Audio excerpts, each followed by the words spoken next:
আসসালামু আলাইকুম ভিউয়ার্স, দেখতে পাইতেছেন যে আমার একটা ছোট ভাই ট্যাঙ্কি ওয়াশ করতেছে।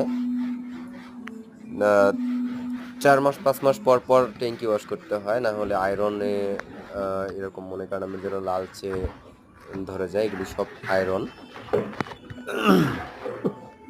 শীতল পড়ে গেছে, সেটা খুব সুন্দরভাবে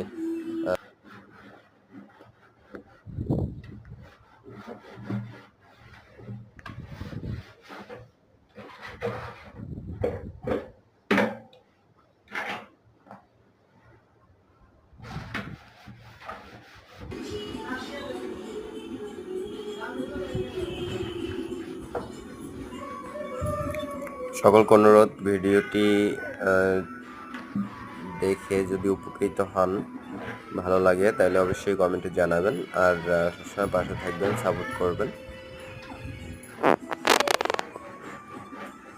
কত পরিমাণে ময়লা জমছে দেখেন, আয়রন কত পরিমাণে, ঠিক আছে।